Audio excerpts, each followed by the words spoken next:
and we're going to move on to week 3, and that is the Cleveland Browns. And I got a bunch of stuff on them. Let's go through it real quick. Browns roster notes. So notable roster people on their team. We have Baker Mayfield.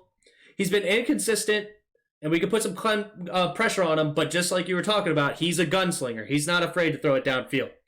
Yep. And also, he has a lot of weapons on offense. OBJ. Going to have to show up. Yep. Jarvis Landry, Austin Hooper in the air. And they have the best running back duo in Kareem Hunt and Nick Chubb. These guys are legit, and they are the best at breaking tackles. Like, they have the best center of gravity anywhere. These guys are incredible.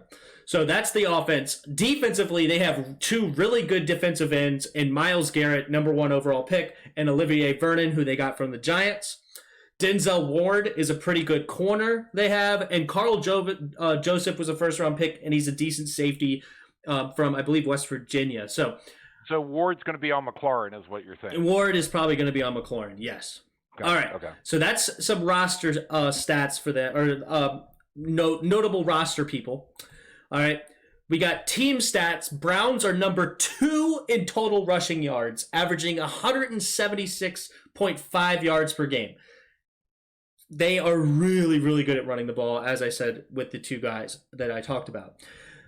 And so throwing the ball, they got crushed by the Ravens. But Baker didn't do a lot against the Bengals either, so they are down near the bottom when it comes to throwing offense. I believe they were 6th from the bottom.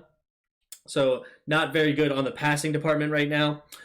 On defense, Burrow and Lamar did big damage in the air, putting their pass defense down to 6th worst in the NFL. Joe Burrow, we'll talk about him later. I got him on my Around the NFL. But Joe Burrow looked really good for the Bengals against this Browns defense.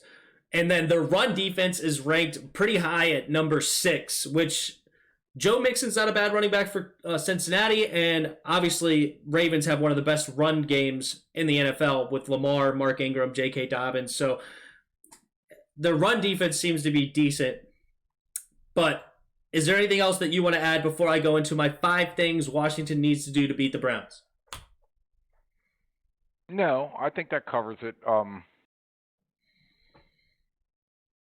I think I was just saying our secondary needs to show up, and our defensive line is going to do what they do, and they just need I think our secondary needs to be able to hold for 3 to 4 seconds in this game.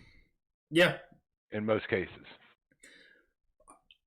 Fair enough. All right, let's get into it. Here you go. Here are my 5 things Washington needs to do to beat the Browns. Only 5? Wow. All right. And I'm going to read Spoil Aphid Gaming's comment after my 5. All right, here's my 5. Yeah. Get a fast start. You do not want to start 17-0 against this run defense or run offense.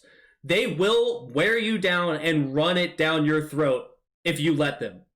Do not get a slow start. We need to take an early lead against this team to take away the run game as much as possible, because that is their strength of this team, is that run game. So start quickly, which we haven't done the last 2 weeks.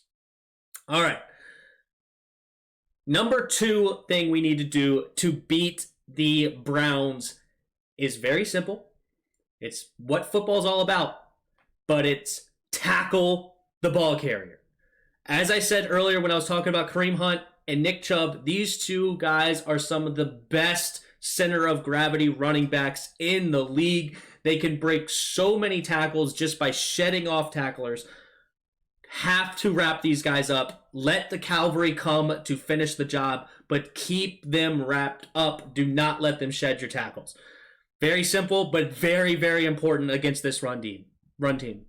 Number 3, is we have to. You can count. It's amazing. I'm a math major, believe it or not. But number 3 is we have to protect Haskins. Okay, they have 2 really good defensive ends that I talked about, Myles Garrett and Olivier Vernon, and these guys can get to the quarterback. But we have a beat up offensive line, so we have to figure out a way, maybe keeping a tight end inside to help block, chip with the running back, do something to make sure that Haskins is upright. And that's our one turnover last week is by a bad block from Brandon Sheriff, or lack thereof a block. So All right. So one out of the three, I feel good about your need to do. Number 1 and number 3 are like, could go either way. Yep. Go ahead. All right. Number 4 is, this is what we got to do every week because our best position group is the defensive line, but we have to get to Baker Mayfield. And we've done a pretty good job getting to the quarterbacks. As I said, we couldn't tackle Murray last week because he was able to run away. Baker Mayfield is not going to run away from the likes of Chase Young, Montez Sweat, Jonathan Allen, Daron Payne, Matt Ioannidis, Ryan Kerrigan. These guys can get there, and we have to get pressure on Baker Mayfield to make, because he will make mistakes. So is he more of a Carson Wentz than a Kyler Murray? They could be comparable in a lot of ways.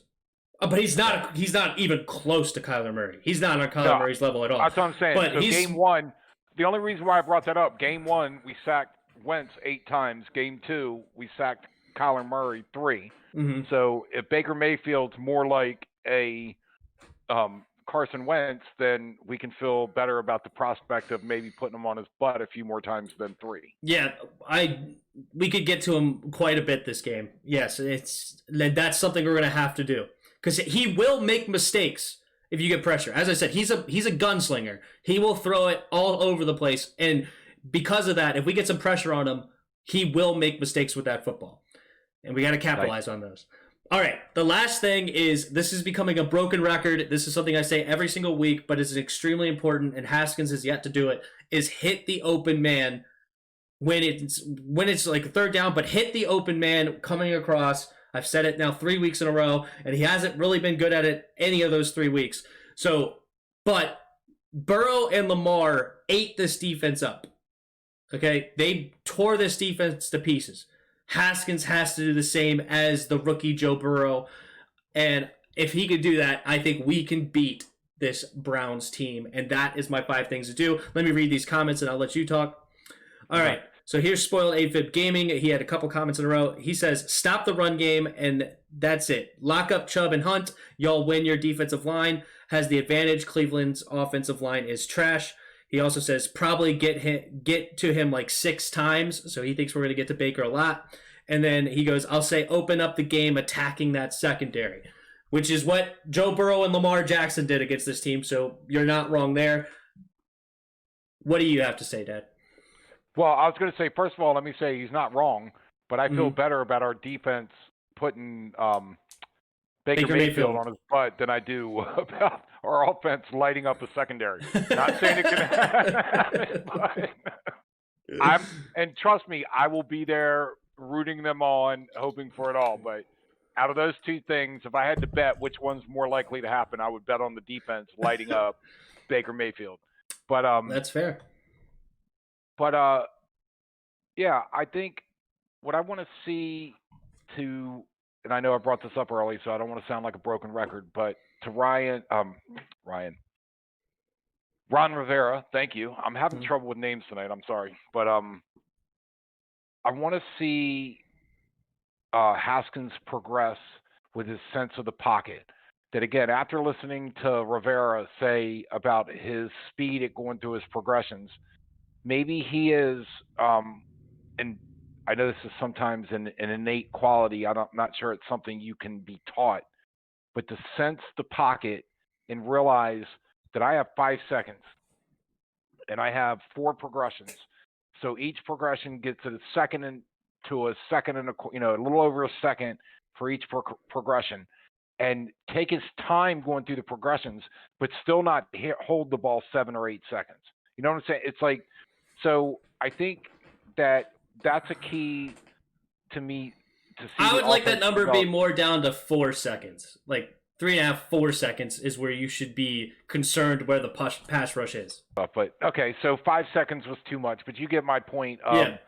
That you can't slow hold it the down ball. a little bit. The game needs to slow down for him. I'm with you. Right.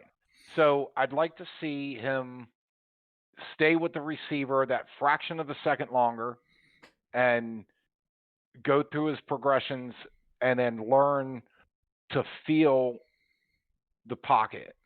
Like they always said that if you have a certain amount of, like if the pocket stays open in front of you, you have a chance to step up. You stay back, and then after about 2 seconds, 2.5 seconds, you step up into that pocket. You now know the clock is ticking because there's now guys behind you can't see.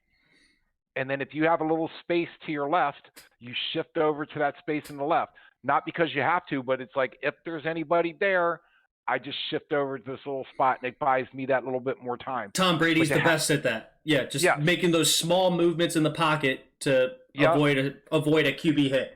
I feel exactly. Not putting your head down and running, but just simply know, hey, there's an opening here. I can shift over 3 or 4 feet.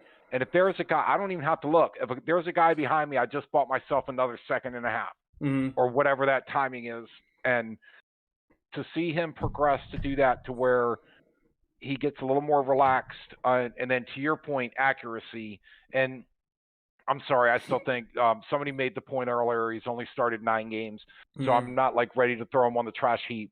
So that's going to come with experience. But I think that he's probably still pumped up, that with adrenaline and being hyped up, throwing the ball accurately is probably somewhat difficult. And then when you overthrow a ball, the next one you compensate by throwing it into the dirt.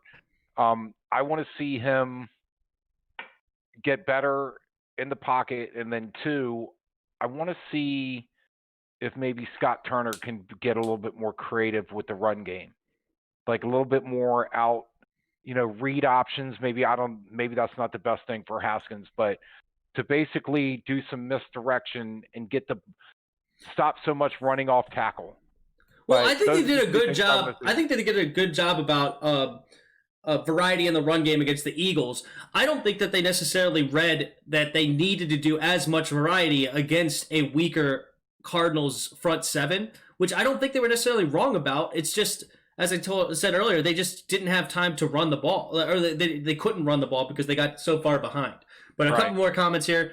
We got Spoiled for Giving In. He goes, okay, I could take this one of 2 ways. Because he says, keep the Browns on the sidelines.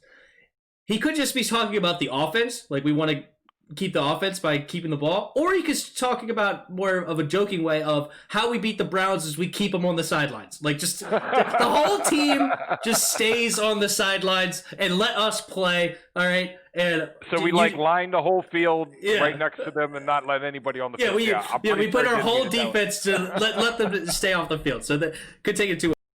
What's up, guys? Thanks for watching to the end of the video. Don't forget to like and subscribe for more content. The like button is on this side for mobile. If you have any of your own thoughts or questions, comment down below. We may just answer it next video. Thanks. See ya.